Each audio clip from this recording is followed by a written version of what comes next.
Welcome to Greater Christmasville. You read about it in the blog in the section about decorating.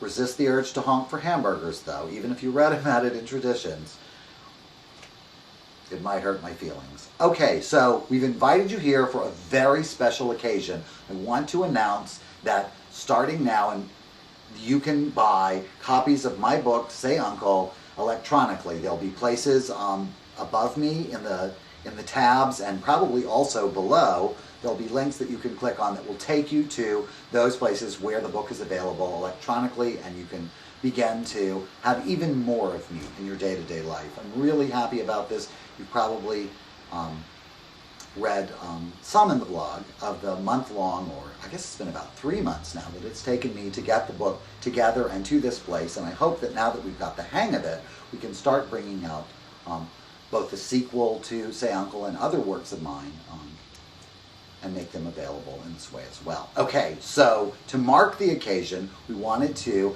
first, of course, have you to Christmasville so that you could share in the Christmas joy, and do a little reading from the book so that you can get a sense of what Say Uncle is all about. It sort of worked out in my favor. The delays brought us to this point, but the book actually begins on Christmas Eve, so we're kind of right there. It's the story of a gay man who raises his nephew, and how they kind of become a family in their own unusual way in this very unusual culture with all of its opinions about what other people's personal lives ought to be like. Anyway, it's a comedy. That may sound like a serious topic, but it's a pretty lighthearted look. And what I wanted to read today was sort of the first chance that we get to meet Scott. When the book begins, he's an infant, and so a little ways on, he sort of takes up the story. So I wanted to give you a first introduction to Scott and to his Uncle Michael in his own words. So here, without further ado, from my book, Say Uncle, is Scott Riley. My first memories of my uncle are of his nose. When I was young, I'm not sure how young, he owned and operated a small theater during the summer season at the beach. As part of his marketing program, he acquired one of those bicycle-powered hot dog carts that vendors pedal up and down the beach, selling their wares to the greasy tourists caking the shoreline. From his cart, Uncle Michael sold tickets to the theater. Each day, during prime sun-tanning hours, he piled me into the modified relish tray of the cart, and we went in search of theater patrons.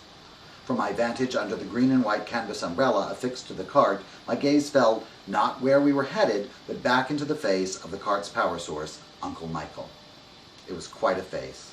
Hat emblazoned with the name of the theater, dark glasses, and about a quart of zinc oxide protecting his nose.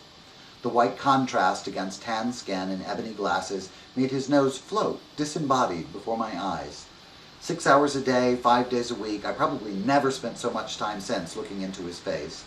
And I suppose, like a baby duck, I imprinted that face, that nose, on my young mind and carried it forward into life. Like Uncle Michael's nose, my memories of those years of dawning recognition float disembodied in my mind. Vague images and feelings like faces and unicorns in the clouds materialize and dissolve in my memory without design or order. It was a time of fantasy, as are most childhoods, but I tend to think that it was more fantastic than for other children. Maybe everyone feels that way. I guess the world seems magic to the uninitiated. But the hard edges of reality were only a small part of our lives then, and growing up was more a matter of finding those edges than simply coming to accept them. Though I was not aware of the necessity at the time, I eventually discovered that I had had parents, but that they were killed when I was quite young. Even then, I felt the loss only insofar as I understood that other children possessed something that I did not. To be fair, I truly never wanted for family.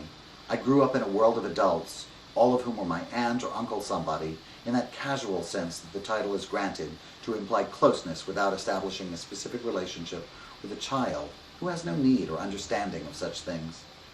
There was always Uncle Michael, Gray, Uncle Alan, but because of the theater, there were always great quantities of uncles and aunts who came and went as the bill changed. And because the requirements of one play and the next were different, I found that my family included every hue, shade, and gradation of humanity. There were none of those labels to me, just aunts and uncles. And they could do the most wondrous things: dance, sing, play the piano, laugh and cry without meaning it, Gray and I sat with Uncle Michael through rehearsals and openings, hits and bombs. I saw my aunts and uncles undergo miraculous changes in the way they behaved and looked and treated one another, and then returned to themselves at the appointed time. And I grew up with no illusions about the theater, only life. The first play that I remember as such was a production of Cat on a Hot Tin Roof. I actually appeared as one of the no-neck monsters, and I think remember the play only because it marked my stage debut. The experience sticks with me not because of the terror it struck in my young soul. Indeed, I had spent so much time in theaters that nothing seemed more natural to me than standing before a crowd of people to speak my part, but because it was the first time I realized what a play was, that there was a plot and a point to be made, and that the performers were trying to simulate real life, to behave as real people would. It was not enough for Uncle Michael that I merely be pushed onto the stage to sing Skinnamarink, or that I run across the stage with a sparkler at the appointed time. He was determined that I understand the play and my part in it. "Scott!" I heard Uncle Michael call. "It's time!" "Now pay attention," Gray said, brushing my hair. "This is très important to your uncle." "Oui, oui, Gray," I said, struggling to get away from his preening grasp. "Donnez-le-moi." "Hold still," Gray said gently. "No French. He doesn't understand, and it makes him crazy." "Oui, I mean yes," I said. "Scott!" Uncle Michael screamed. "Gray! For Christ's sake, where the hell is everybody?" "In here!" Gray shouted. "Allons, run along, Scott." I rose and ran to the door. Then, with a more solemn gait, I walked down the hall. I loved my uncle, but he could be a forbidding man. At home he was easy and fun, but when there was business to be handled, or the topic was très important, he became another person, the way the actors at the theater did when the curtain went up. I had seen him become this other person at the theater with the actors when things were going badly, and with Uncle Bill Stockbridge on occasion when he arrived with papers for Uncle Michael, and with me on such occasions as the time that I brought the hose in the living room to water the potted plants. So, as I approached the door to his den, I was not entirely sure if the curtain was up or down. "There you are," he said, catching sight of me through the open doors. "Come on in and sit down." I obeyed, sitting stiffly beside him on the small sofa. "How's it going, pal?" he asked. I shrugged. "You look lousy," he said. "Underwear on backwards?" I laughed. "That's better," he said. "Let's talk about the play." "Okay." "Now the most important part first," he said, putting his hands on my shoulders and looking into my face. "Do you really want to do this? Either way's okay with me." "I'm sure," I said, trying to sound serious and grown up. "Scott," he said, letting go of me and reaching for a cigarette, "acting is work. Hard work. It doesn't seem that way to you and me because we've been there and we take things for granted when they're around all the time. Like me being your uncle," he said, lighting the cigarette. "I'm around all the time and we have fun together, but I'm still responsible to see you have food and a home and that you go to the doctor when you're sick. Do you see?" "I guess," I said, not really seeing. "With acting, you are responsible to the play and the other actors. See, a play is really just a story in a book like the ones that Gray and I read to you. But with a play, you and the other actors pretend to be the people in the story, and you act the story out. Now, how good you are depends on how real you make your part of the story. You have to make people think you really are that person, not Scott anymore, and the other actors do the same thing. And if you all do a very good job, then to the audience, the play looks real, and it's a success. So, let's talk about this story and the little boy you're pretending to be, okay?" "Okay." "Now, this is a story about selfishness. Selfishness is when you are thinking only about yourself and not about anyone else. Remember your birthday and how you got upset because you didn't want anyone else to have any of your cake or the candy or favors?" I nodded solemnly, remembering the ghastly thing, running to my room and crying myself to sleep, feeling oddly betrayed because neither Gray nor Uncle came to comfort me. "Well, the feeling you had at the party was selfishness, and this play is about a whole family who felt that way. They were all very rich because the grandfather had worked hard and made a lot of money. But now the grandfather is going to die and all the aunts and uncles want the money. What the people in the story don't realize is that what they really want is love, not the money. And you get that, and to get that love, they all pretend to love the other people in the family. But the only way to get real love is to give it. And since it isn't real love they're giving, it's not real love that they get back. Uncle Bob and Aunt Susan will play your mother and father. And in the story, they try to get the grandfather to love them because of you. And the little boy you play tries to get his mother and father to love him by doing what they want him to do. kind of like you doing this play because a little part of you thinks that I'll love you more if you do, he said, looking straight at me. I felt my ears grow hot and red in my embarrassment. It felt as if Uncle Michael could read my mind, and I felt hot waves of guilt welling up into tears in my eyes. I looked away. He left me to squirm in the silence for an eternity. He rose and crossed to his desk and sat behind it, lit a cigarette, and then blew a shaft of smoke into the autumn sun cut out of the sky by the window behind him. 2 things, he said at last. First, and most important, don't feel bad if a little part of you is doing this play to please me. We always do things to please the people we love.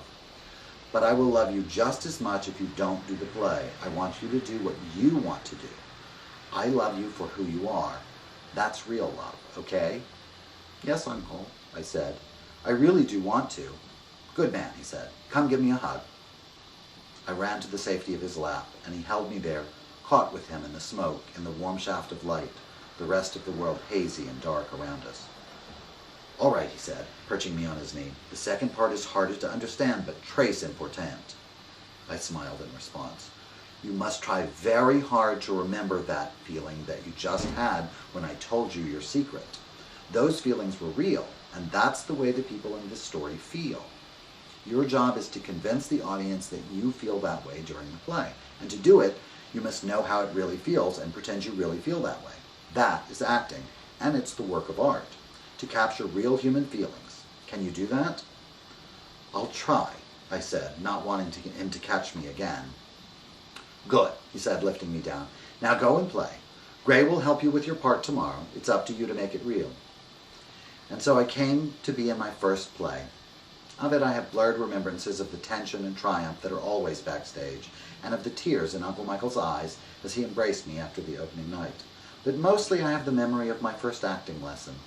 It comes to me often, oddly enough, as my first brush with reality. For as Uncle Michael would say, good acting is just like real life.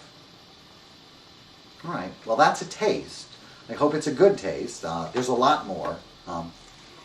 As I said earlier, if you click on either the tab above me or any of these links below me, it'll take you to places where you can be a part of the whole Say Uncle experience and our whole effort to start publishing electronically. So Merry Christmas from all of us at Christmasville, and thanks so much for watching.